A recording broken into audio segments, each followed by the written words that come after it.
आप सभी को स्वागत है हमारे YouTube channel Parveen super classes पर।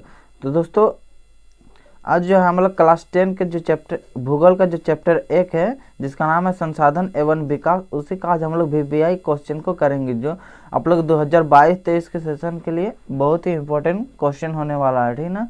इसलिए दोस्तों इस वीडियो को बहुत ही मतलब शुरू से लेकर अंत तक जरूर देखेगा। और अभी तक अगर आप हमारे चैनल पर नहीं जुड़े तो चैनल को सब्सक्राइब करके बेल का आइकन को प्रेस करें।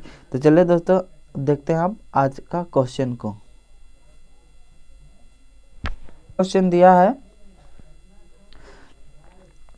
देखिए ये जो है भूगोल ज्योग्राफी भूगोल क्लास 10th, ठीक है ना। यहाँ पर फर्स्ट चैप्टर है संसाधन एवं विकास, जिसका उसका हम लोग आज अति लघु प्रश्नों को करेंगे, ठीक ना। अति लघु प्रश्नों को करेंगे, ठीक ना। यहाँ पर देखिए पहला क्वेश्चन दिया है संसाधन का एक महत्वपूर्ण लक्षण क्या है, ठीक ना। संसाधन का जो है वो एक महत्वपूर्ण लक्षण क्या है, संसाधन का एक महत्वपूर्ण लक्षण क्या हो सकता है, उपयोगिता, ठीक ना। उपयोगिता ही एक संसाधन का महत्वपूर्ण लक्षण है। जैसे कि आप लोग लकड़ी का उपयोग करेंगे तो उपयोग कर रहे हैं ना, उसी के हिसाब से संसाधन का पता चल रहा है, और जिसको हम लोग उपयोग करते हैं वही तो संसाधन होता है, ठीक ना। तो चलिए दोस्तों आज हम अब आगे देखते हैं दूसरा क्वेश्चन। देखिए चारागाह क्या होता है, ठीक है। चारागाह क्या होता है, ठीक ना। उत्तर देखिए प्राकृतिक घास से ढकी भूमि चारागाह कहलाता है, ठीक ना। देखिए प्राकृतिक घास से ढकी हुई भूमि, ठीक ना। देखिए जैसे प्राकृतिक घास उगता है बहुत बड़ा बड़ा, जैसे ढक भूमि जो है एकदम ढक जाता है, वहाँ पर घास ही घास दिखाई देती है, उसे कहते हैं चारागाह भूमि, ठीक चारागाह कहते हैं, ठीक ना। तो चलिए दोस्तों देखते हैं अब अगला क्वेश्चन। अगला क्वेश्चन देखिए यहाँ पर तीसरा क्वेश्चन दिया है दोस्तों। देखिए तीसरा क्वेश्चन यहाँ पर तीसरा क्वेश्चन दिया है, देखिए मृदा अपरदन क्या होता है, ठीक है। मृदा अपरदन क्या होता है, ठीक है। उत्तर देखिए मृदा के कटाव और उसके बहाव की प्रक्रिया को मृदा अपरदन कहा जाता है, ठीक है ना। देखिए जो मृदा की अपरदन होता है ना वो क्या होता है, देखिए मृदा के कटाव, ठीक है ना। मृदा कट जाता है और उसके साथ साथ बहाव भी होता है, उसे क्या कहते हैं, मृदा अपरदन कहते हैं। इसे मिट्टी कट करके बहा कर ले जाता है, ठीक, उसे ही क्या कहते हैं, मृदा अपरदन कहते हैं, ठीक ना। आगे देखिए यहाँ पर चौथा क्वेश्चन दिया है मरुस्थलीय यानी कि शुष्क, ठीक ना। मरुस्थलीय मिट्टी को कृषि के लिए उपयोगी कैसे बनाया जा सकता है, ठीक है। बहुत इंपॉर्टेंट क्वेश्चन है दोस्तों, इस सबको ध्यान से देखिएगा और अपने कॉपी और कलम के लेकर बैठिए और नोट करते जाइए, ठीक ना। यहाँ पर देखिए मरुस्थलीय मिट्टी को कृषि के लिए उपयोगी कैसे बनाया जा सकता है, ठीक है। यहाँ पर देखिए उत्तर दिया है सिंचाई की सुविधाएं जुटाकर मरुस्थलीय मिट्टी को कृषि के लिए उपयोगी बनाया जा सकता है, ठीक है। जैसे कि आप लोग देख सकते हैं कि जो सिंचाई के लिए जो जो सामग्री लगता है, सिंचाई के लिए जो जो सुविधाएं होती है उस सब को जुटा करके ही क्या मरुस्थलीय मिट्टी पर कृषि किया जा सकता है, ठीक ना। तो समझ में आ गया होगा। तो चलिए हम लोग बढ़ते हैं अगला क्वेश्चन और देखते हैं अगला क्वेश्चन दिया है यहाँ पर। देखिए पांचवा क्वेश्चन जैविक संसाधन क्या है, ठीक ना। जैविक संसाधन क्या है यानी बायोटिक रिएक्शन क्या है, ठीक ना। रिसोर्स क्या है, ठीक, what is a biotic resource, ठीक ना। यहाँ पर देखिए जैविक संसाधन क्या है पूछ रहा है, तो देखिए इसका उत्तर होगा जैविक संसाधन वे हैं, ठीक ना। जैविक संसाधन वे हैं जो जीवित होते हैं, सिंपल सा बात।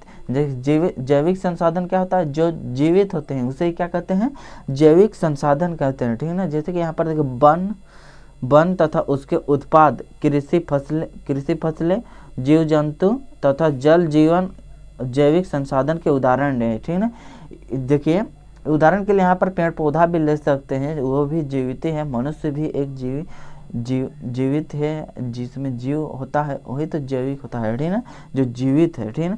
वन उनके उत्पादन, कृषि, ठीक ना, जीव जंतु तथा जल जीवन जैविक संसाधन के ही उदाहरण है, ठीक ना। आगे देखिए यहाँ पर छठा क्वेश्चन दिया है। आप लोग अगर आप हमारे टेलीग्राम ग्रुप में नहीं जुड़े हैं तो टेलीग्राम ग्रुप में जुड़ जाइए, डिस्क्रिप्शन में उसका लिंक है, वहीं से आप लोग जो PDF है सारा चीज़ वहीं से मिल जाएगा, ठीक ना।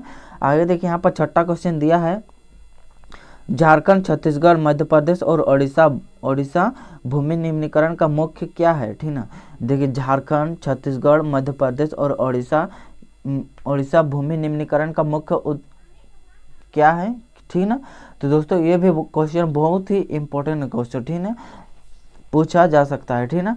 यहाँ पर देखिए उत्तर में दिया है वनोन्मूलन होगा, ठीक ना। यहाँ का जो भूमि निम्नीकरण का मुख्य कारण है वो वनोन्मूलन है, ठीक ना। वनोन्मूलन ही यहाँ झारखंड, छत्तीसगढ़, मध्य प्रदेश और उड़ीसा के जो भूमि निम्नीकरण का एक कारण है वनोन्मूलन, ठीक ना। आगे देखिए, आगे चलते हैं। देखिए 7वां क्वेश्चन दिया है। देखिए यहाँ पर नवीकरणीय संसाधन क्या है, ठीक ना। नवीकरणीय संसाधन क्या है, ठीक ना। देखिए उत्तर इसका दिया है वे अनंत साधन, ठीक है, वे अनंत साधन जिनका एक निश्चित अवधि में भौतिक, यांत्रिक तथा रासायनिक प्रक्रिया द्वारा बार बार प्रयोग हो सकता है, ठीक ना। यहाँ पर देखिए 100 छूट गया है, यहाँ पर 100 होगा, ठीक ना, हो सकता है तथा पुनः उत्पादन हो सकता है, ठीक ना। सौर ऊर्जा, वन एवं उत्पाद कुछ नवीकरणीय संसाधन है, ठीक है।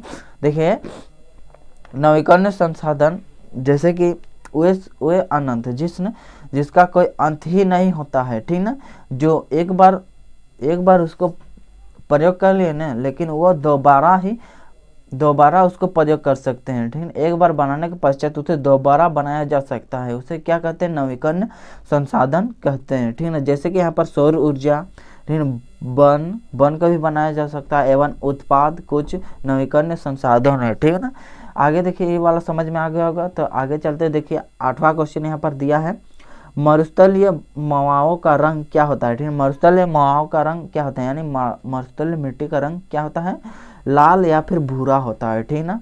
यहाँ पर याद रखिएगा, ये भी क्वेश्चन बहुत ही वीवीआई क्वेश्चन है, ठीक ना, बहुत ही वेरी वेरी इंपॉर्टेंट क्वेश्चन है, ठीक ना। आगे देखिए, आगे यहाँ पर देखते हैं 9वां क्वेश्चन दिया है। देखिए अनवीकरणीय संसाधन क्या है, ठीक ना, अनवीकरणीय संसाधन क्या है, ठीक ना। यहाँ पर देखिए उत्तर ये वे संसाधन है, ठीक ना, ये वे संसाधन है जो एक बार उपयोग कर लेने पर दोबारा से बनाए नहीं जा सकते हैं, ठीक ना।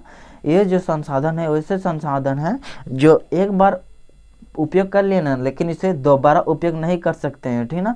और इसे एक बार अगर खत्म हो जाता है ना, तो ये दोबारा और आता नहीं है, दोबारा इसे प्राप्त भी नहीं कर सकते और ना ही इसे दोबारा बनाया जा सकता है, ठीक ना। जैसे कि यहाँ पर कोयला, तेल, खनिज, लौह अयस्क, तांबा अयस्क आदि नवीकरणीय संसाधन के उदाहरण है, ठीक है। यहाँ पर र गलती से आ गया है दोस्तों, टाइपिंग में थोड़ा मिस्टेक होता ही है। तो चलिए दोस्तों, ये जो नवीकरणीय संसाधन है ये आप लोगों को समझ में आ गया होगा, और मैं कह रहा हूँ आप लोग को नोट करते चले जाइए, ठीक ना, ताकि आप लोग को कुछ दिक्कत ना होगा, ठीक ना। आप लोग रिवाइज करते जाइएगा, इससे अगर बाहर एक भी क्वेश्चन नहीं पूछेगा, ठीक ना। आगे देखिए यहाँ पर 10वां क्वेश्चन दिया है संसाधन से क्या अभिप्राय है, ठीक ना। संसाधन किसे कहते हैं, यहाँ पे संसाधन क्या है, किसी भी प्रकार का संसाधन से क्वेश्चन पूछिए तो आप लोग बस यही लिखना है। उत्तर में देखिए हमारे चारों ओर नजर आने वाली वे सभी वस्तुएं जो हमारे आवश्यकता को पूरा करता है उसे संसाधन कहते हैं, ठीक ना। देखिए संसाधन जो होता है वो हमारे चारों ओर, जैसे कि पेड़ पौधा, ये सब हमारे संसाधन ही है। जैसे कि पेड़ पौधा को लकड़ी या फिर किसी घर का दरवाज़ा बनाने में भी इसका उपयोग करते हैं, तो ये हमारे उपयोग में आ रहा है ना, इसीलिए ये क्या होता है, आवश्यकता को पूरा कर रहा है हमारा, तो इसीलिए ये क्या होता है, संसाधन कहलाता है, ठीक है। समझ में आ गया होगा। तो चलिए दोस्तों हम लोग बढ़ते हैं अगला क्वेश्चन। तो अगला क्वेश्चन दिया है, देखिए 11वां क्वेश्चन, लाल मिट्टी की 2 विशेषताएं बताएं, ठीक है। बहुत ही इंपॉर्टेंट क्वेश्चन है दोस्तों, ये बार बार पूछा जाता है, ठीक ना, इसलिए हम इसको याद रखिए, ठीक। लाल मिट्टी ये 2 नंबर का क्वेश्चन में पूछा ही जाता है, ठीक ना। उत्तर देखिए पहला इसका विशेषता देखिए, लाल मिट्टी में फास्फोरिक अम्ल, जैविक पदार्थ तथा नाइट्रोजन पदार्थ की कमी होती है, ठीक ना। लाल मिट्टी में किसकी कमी होती है, फास्फोरिक अम्ल, जैविक पदार्थ तथा किसके, नाइट्रोजन पदार्थ की कमी होती है, ठीक ना। आगे देखिए यहाँ पर दिया है इस मिट्टी में लाल तथा पीले रंग की आभाएं दिखाई देती है, ठीक है, तथा इसका निर्माण प्राचीन क्रिस्टलीय सेलों से हुआ है, ठीक है। इस मिट्टी में देखिए लाल और पीले रंग का जो है आभाएं बहुत ही दिखाई देती है, ठीक ना, और इसका निर्माण जो है प्राचीन क्रिस्टल से हुआ है, ठीक। आगे देखिए, आगे यहाँ पर दिया है 12वां क्वेश्चन देखिए, उत्पत्ति के आधार पर संसाधन का वर्गीकरण बताओ, ठीक ना। ये भी क्वेश्चन बहुत इंपॉर्टेंट दोस्तों, बार बार पूछा जाता है 2 नंबर में। देखिए उत्पत्ति के आधार पर जो है ना संसाधन का वर्गीकरण किया जा सकता है, कैसे, और वर्गीकरण बताए बोल रहा है, ठीक है ना। यहाँ पर देखिए उसका उत्तर दिया है जैविक और अजैविक। जैविक और अजैविक ये दोनों ही है, उत्पत्ति के आधार पर यह संसाधन है, ठीक ना, उत्पत्ति के आधार पर, ठीक ना। अगर इसके बारे में भी लिखा थोड़ा लिखने के लिए बोले ना तो लिख देना है, ठीक ना, आप लोग नंबर नहीं काटेगा, ठीक। यहाँ पर जैविक आप लोग जानते हैं जिसमें जीव होता है, और अजैविक जिसमें जीव नहीं होता है। आप लोग सीधा सीधे जवाब दे देना है, एक शब्द का तो बात ही है, लिख देना, कुछ टेंशन नहीं होगा। आगे देखिए यहाँ पर 13वां क्वेश्चन दिया है, लास्ट, यही हमारे इस वीडियो का लास्ट क्वेश्चन है दोस्तों। उसके बाद हम लोग और सारे क्वेश्चन करेंगे दूसरा वीडियो पर। अगर आप लोग को ये वीडियो बहुत अच्छा लग रहा है ना, हेल्पफुल लग रहा है तो लाइक कर दीजिए, और अभी तक अगर हमारे चैनल पर नहीं जुड़े तो चैनल को सब्सक्राइब करके बेल का आइकन को प्रेस करें, ठीक ना। देखते हैं चलिए दोस्तों 13वां क्वेश्चन, लास्ट क्वेश्चन को, शतपोषणीय विकास से क्या अभिप्राय है, ठीक है। शतपोषणीय विकास से क्या अभिप्राय है, ठीक है। उत्तर देखिए, विकास पर्यावरण को बिना नुकसान पहुँचाए हो और वर्तमान विकास की प्रक्रिया भविष्य की पीढ़ियों की आवश्यकता में अवहेलना ना करे, ठीक है ना। यहाँ पर देखिए विकास जो है पर्यावरण को बिना नुकसान पहुँचाए, ठीक है ना, कोई भी ये विकास ऐसा है जो पर्यावरण को जो बिना नुकसान पहुँचाए और वर्तमान की प्रक्रिया वर्तमान और भविष्य को भी देखते हुए ये चलता है, ठीक है। इसलिए क्या कहते हैं, शतपोषणीय विकास कहते हैं, ठीक है ना। तो दोस्तों आप लोग अच्छा लगा होगा ये वीडियो तो लाइक कर दे और अपने दोस्तों के साथ शेयर करें, और अभी तक अगर आप हमारे चैनल पर नहीं जुड़े तो चैनल को सब्सक्राइब करके बेल का आइकन को प्रेस करें, ठीक है ना। और दोस्तों ऐसे ही वीडियो अगर आप लोग को चाहिए तो आप लोग कमेंट बॉक्स पर कमेंट कर दीजिए, और अभी तक अगर आप हमारे चैनल पर हमारे टेलीग्राम ग्रुप पर नहीं जुड़े तो टेलीग्राम ग्रुप पर जुड़ जाइए, ताकि वहाँ पर हम लोग जो PDF है सब चीज़ वहीं पर मिलता है, ठीक है ना। तो चलिए दोस्तों अब मिलते हैं अब अगले वीडियो पर, ठीक है। तो चलिए दोस्तों, थैंक्स फॉर वॉचिंग।